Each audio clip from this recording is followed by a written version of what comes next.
We had lots of people voting there. There's a second poll which actually somebody put up.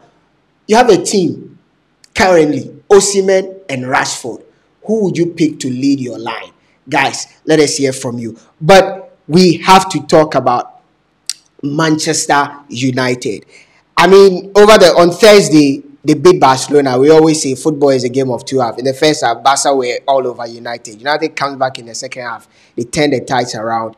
They make it through to the next round of the Europa League to play against Real Betis.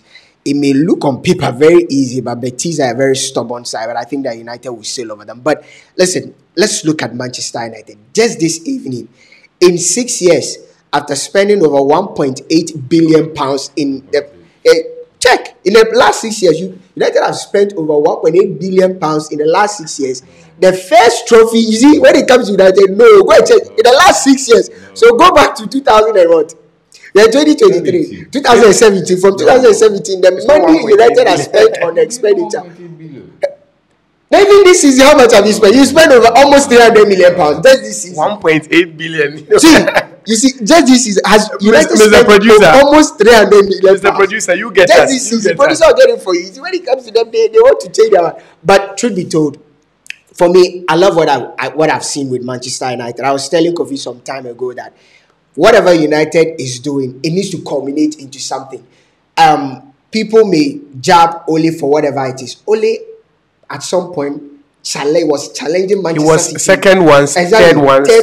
He went to Europa final. Manchester City Carabao, he was in the semi-final went to the Europa, League final. Only lost on penalty. So whatever you're doing, it needs to culminate into something. People do not give him relevance because he didn't win the ultimate. If Ole had won the league in that season where he played second, we will not be bad marking Ole now. If Ole had won the Europa League, but for whatever Ten Hag is doing, it has culminated into something. On a more serious note, it may be the Carabao Cup, but we've seen the progress that Manchester United have had under Ten Hag. Kofi, Manchester United under Ten Hag, where did the chips fall into place for Ten Hag? He came in, heavy defeat here and there, people questioned, and truth be told, this is not the typical Ten Hag ball.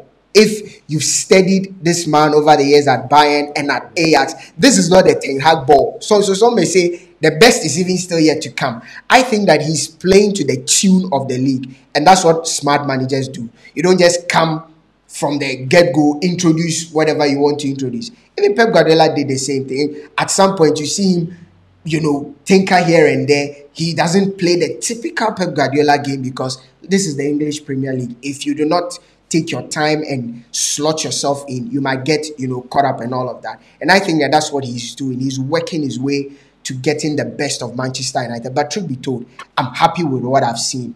The personality and character of the players is what is making Manchester United brilliant. Casemiro brought some winning mentality in there. At the back, Varane and Martinez. Where did the chips fall in place? United fans, we are talking about you. Well, tonight I want to take you on. Yeah. And if anybody is watching us on YouTube, please go back to our very first video. Please go back and watch that video. If you are listening to us on Tardy 99.1 FM, please kindly visit YouTube. Go search for Sports 101 on YouTube. Go to the very premiere episode of this great show. Pause there. I'm getting some super stickers. So, PHA, God bless you. All those that are sending the super stickers, keep them coming. We love you so much. Keep them coming, especially those from the diaspora. If you are in Ghana too and you want to support and you have to support with those super stickers, keep them coming. PHA, we love you. God bless you.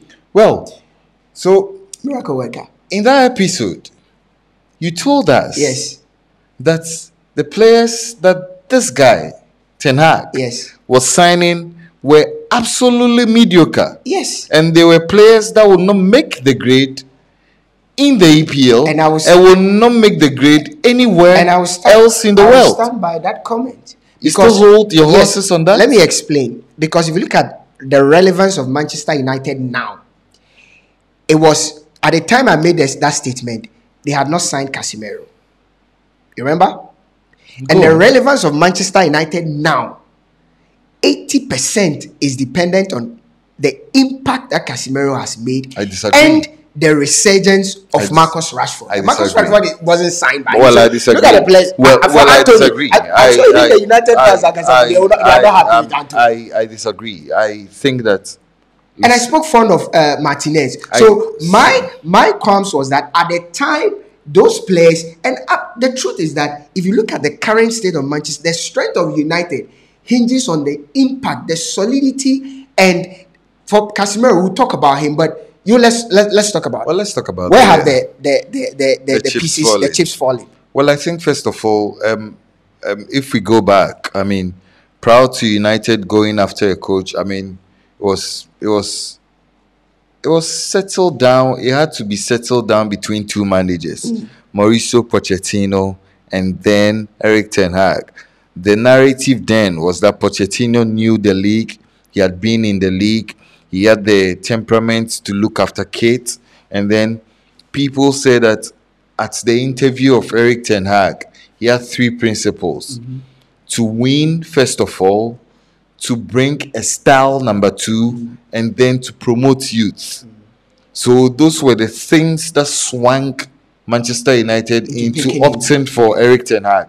And I think that he's been true to his word. I mean, if you look at Erik ten Hag, first of all, he's brought a winning mentality. That is the biggest difference with this Manchester United team. Yes, in the past, Manchester United had all of those world-class players, but collectively, to show that show of strength, to show that willingness to go over the line. See, today, when Manchester United makes a tackle in the 18-yard box and cleanly wins that tackle, the defenders are high-fiving each other. That is mentality. That is mentality. Isn't that mediocre? No. You see, mentality. Do you see the Real Madrid fans, defenders, high-fiving each other? That's the point. That's the point I'm trying to elaborate on. I think that with a team like Real Madrid, Percy spoke about the fact that how many times do you see for a team like Real Madrid, Percy spoke about it. For a long time, they were in the doldrums. It didn't take them 2-3 years to get to the level they are at now. You understand? It took them painful years of rebuild. You understand? To get to that point. And so, obviously, you do not expect Sergio Ramos to high-five Caballero when he does it or Varane, because they've gone beyond taking those baby steps. So they are United defenders. We unite. Look how you do. I mean, we united. What we are seeing now is baby steps, which are primed for the bigger things to come. You understand? I think that, listen, I'm not too excited about the Carabao Cup as a competition. I am excited because it gives the manager a lot of leverage and a lot of belief in the dressing room that these are guys that this is the guy that the players want to follow. And I look at the body language of the players, I look at the body language of the manager. When the final whistle went, I saw my good friend Dalot ran to the manager. Casemiro was shouting in the camera. He went to the manager and said, "Hey, we knew that you were the miracle man. We knew that you were the guy to turn the tide." And you see, I think we knew that you were the guy. You were the guy who was going to bring the good fortunes. When the three wise men saw the star in the east, I was one Casemiro that saw that star in Bernabeu and decided that when United came calling, I'll come following you because you are the miracle worker. But technically, this is my take on Ten Hag. I think that, like I said, he usually sets his team up in a 4-3-3, the dynamic 4-3-3, where there is a flat three midfielders who have two creative midfielders in there who can ply on any of the wings, either the left or on the right, about what he was doing with Ajax and Antony and the likes with Tadic and all of that. But his front three, he always ensured there's a lot of fluidity amongst the front three. And that's what he's brought to, Manchester United. Listen, you can say whatever you want to say. People are bashing Weghorst and all of that, but that guy's movement and fluidity is one thing. I look out for in most players. He may not be giving you the numbers in terms of he being the statistics. A number 9, a center forward. But I love his movement. And it's the movement of the front three, the fluidity. Because his ability to draw players onto him and his ability to hold up play. And today he's on the left, he's on the right, he's playing through the middle. And it's one thing that gives Rashford that freedom to be able to move in the 18. There was a pass that, I don't know who gave that pass, but how Rashford was able to run through 2 Newcastle defenders and get onto that ball, it speaks to the movement of the attacking three. And that's one thing that I feel Ten Hag has done so well with this Manchester United team. On top of your head, they may not be those flamboyant names, Rashford, Weghorst, name them. But there's a lot of quality in terms of their progressive play, especially when United are transitioning from defense to attack. The defenders are so quick in releasing the ball. The midfielders, that is where I want to probably center on the next 60 seconds. Casemiro's ability. Casemiro at Real Madrid has always been that ball winner. He does a lot of dirty work. But at Manchester United, I've seen him do more. Now, he's not just the guy who disrupts play. He's the guy who initiates play from the middle. I thought that Fred had that ability to do that because Fred is more of a number 8 and Casemiro is more of a number 6. But right now, Casemiro does that job better than Fred. His ability to initiate play and his passing, his range of passing, I don't know if he had that at Real Madrid or it has been unlocked at, Manchester United. But I think that technically and tactically, Ten Hag has gotten it right with this Manchester United team. But I always say that we should see how they improve next season, because every single season and what the season brings. It may be that he may be a one-season wonder. All they did was second, and everybody was excited. We thought at bringing more players would push Ole to the next level. The next realized third, fourth, and everything crumbled. So he's done a great job. That, unequivocal. We can't take that away from him. Well, not to cut you short before Percy does come in, I think that if you look at what Ten Hag has been able to do with Manchester United, and people do not realize this, if you're watching football, please watch it with an eye for detail. You realize that recently, when Sancho has been in the team, he's not played as a winger. He's played as a free moving number 10. That's what I talk about. Yes, he would rather play Bruno on the right and then play Sancho in the number 10 role, and then they will switch when the dynamics change. I think that's a sign of a very good manager. But with these projects, you need proven winners. And I think that with Varane at the back, with David De Gea's leadership and all at the times that he's been at Manchester United, with Casemiro is simply world class. Simply world class. Listen. This is a guy that comes to the dressing room with a particular mentality. And like we've always said about cliches in the dressing room and cliques in the dressing room, the truth of the matter is that these sort of mentality, they are infectious. He's a winner. He's a proven winner. You understand? I listened to Bruno Fernandes speak after the game. You understand? I listened to Bruno Fernandes speak after the game. He said that this is my first trophy at Manchester United in 3 years. I am super excited, but I want to win more. Yeah. I want to win the biggest trophy. First trophy in 3 years. Yes, first trophy in 3 years. The 3 years he's been at Manchester United. So, you look at somebody like Bruno Fernandes, his first taste of, he won trophies with Lisbon, you understand? But his first trophy at Manchester United, now he yearns for more. He yearns for more. And I wouldn't be too surprised. Let me make this prophecy. I hope Dan Parry is not watching, but let me make this prophecy on this show. Yeah. This won't be the only trophy Manchester United gets to lift in the season. I'm telling you. What other trophy do you think? Realistically, do you think let me tell you something. I think Manchester United can win the EPL. For can they? Everybody, all the teams in the top 6 can. Obviously,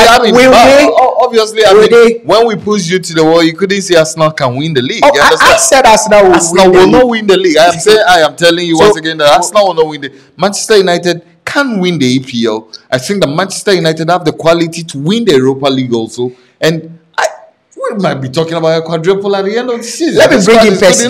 Percy, let's look at Ten Hag. Analyze the whole Ten Hag project. United brought him in. He signed close to about £200 million, bringing in players in Varane, in Martinez. What is it called? Malacia, Anthony, and Eriksen. He's brought in about Weghorst. He's brought in about 6-7 players. He's literally, there's a rejuvenation of some of the old players in Marcus Rashford. His renaissance under Ten Hag is something that, you know, we can go on and talk about for days, years, weeks. But let's look at the Ten Hag project. How do you analyze Erik Ten Hag's, you know, understanding of the game in terms of his approach to building a Manchester United team? I think in Ten Hag's building of United, he was able to take out cues from very great managers. And I don't know which one he took, but I could liken it to, I would take 3 managers. I would take Ferguson, I would take Mourinho, and I would take Ancelotti. Okay. These 3 managers have this one thing in common. That is, they make themselves the superstars of their teams. That is, whoever is in the team is subject to him. That is, if they realize that there is a player in the team, irrespective of how impactful that player is to the team, as long as they realize that that player's presence or that player's 1 or 2 things is going to bring a shake-up in the team, he doesn't mind getting the player off and starting afresh. You can talk of Jose Mourinho. He has done it countless occasions. I was telling Kofi the last time in 2004, 2005, he did it to Matija Kezman. It was so funny. Mourinho was never playing a 1-top. He was playing 2-top. And there was a game. I've forgotten the match. It was a Premiership game. Then Matija Kezman lost a 1-on-1 ball the first time.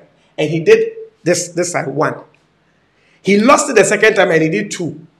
He lost it the third time and he just called him and did this. He brought him off. And the rest of the season, it was Didier Drogba who was playing. Matija Kezman was freezed. And this was a player that was prized for a very, very huge sum. He doesn't mind buying a player this season, and that player goes up. The same as Ferguson. We can talk of what he did to Beckham. We can talk of what he did to Roy Keane. Jaap Stam. Jaap Stam had been in the treble-winning team. He gave him out to AC Milan. You know the thing with Jaap Stam? Jaap Stam was sold at the petrol station. You can also talk about Gabriel Henza.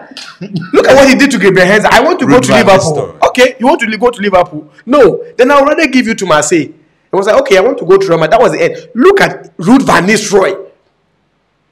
And when they go to Cristiano Ronaldo, it was something that usually on the usual time, I was even a proponent of that, which I'm not going to take myself out. That this is arguably the greatest thing to ever happen to Manchester United. I said arguably. And he comes in as a legend in all of, in quote, his glory, being the top scorer of your team. If you take 100 managers, only about 2 or 3 will be able to hold their balls like that and make such a decision. But against all odds, against the fans who have been singing his name, who eulogize, this is a player that has almost 1 billion people following him. The most followed individual on earth. And you make such a decision. Imagine the number of people who will talk. Imagine what because this guy was raking in the money for United. Sponsorship. So let's look at Ten Hag. I feel that a lot of people, whatever is happening at Manchester United, yes, people are talking about the players and all of that. People are talking about Casemiro. Yes, you can mention the players. But I feel that the biggest element in all of this has been Erik Ten Hag. Yeah. He's been the biggest character in the dressing room. He's been the biggest character on the pitch. He is the guy that has made everything thick for Manchester United.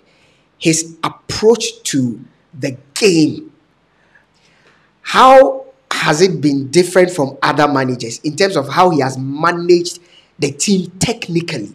Exactly. Because I think that under Ole, truth be told, I'm struggling to remember that identity of play that made Manchester United so relevant that when you come to play Manchester United and the Ole Gunnar Solskjaer, you probably have to tweak things around. But whenever you are coming to play under with Manchester United and Erik ten Hag, you have to be very spot on tactically. So let's look at his tactics in relation to other managers. With his tactics, with his tactics, I wouldn't say that it is because of the influx of specific play. Because if it has to be influx, I will not sit here and say that Casemiro came into United with, in quote, a too much of a bigger profile than Bastian Schweinsteiger.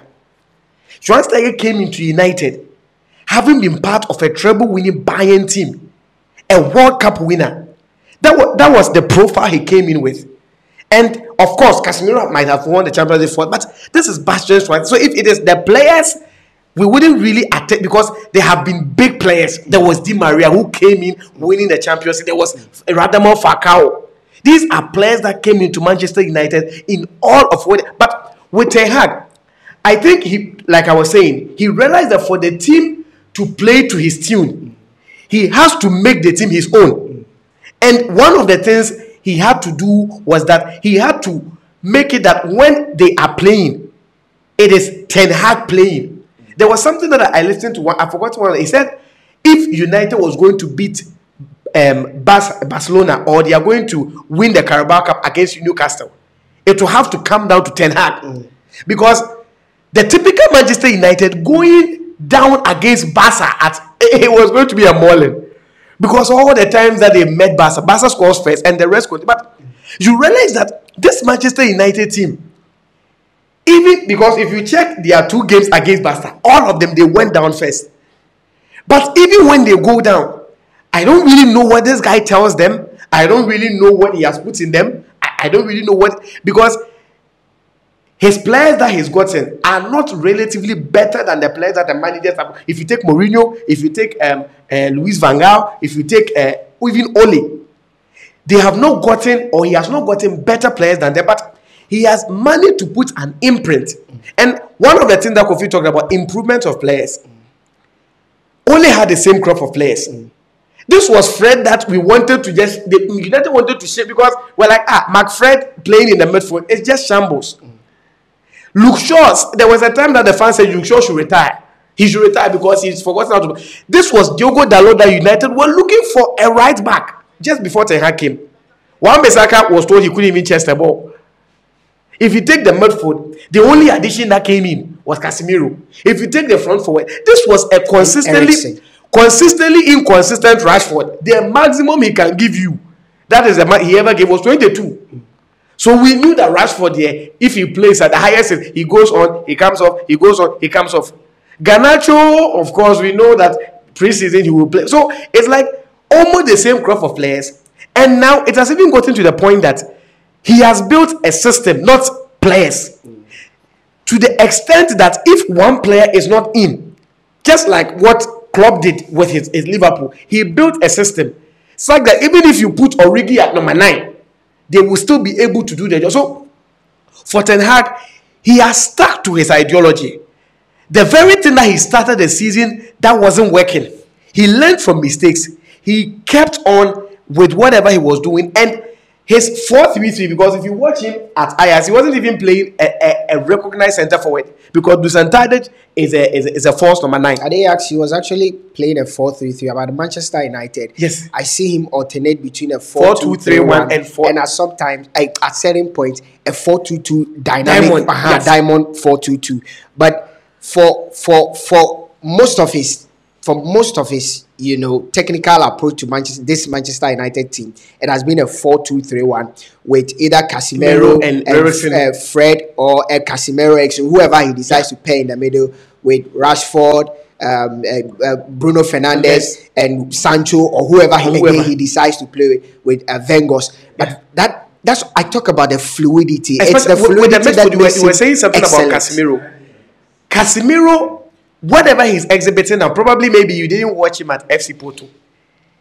If you watch the Brazil under 20 team of 2011, Neymar, Oscar, Casemiro, He was like an attack. It was like Anderson when he started. He was an attacking midfielder. It wasn't a typical defensive midfielder.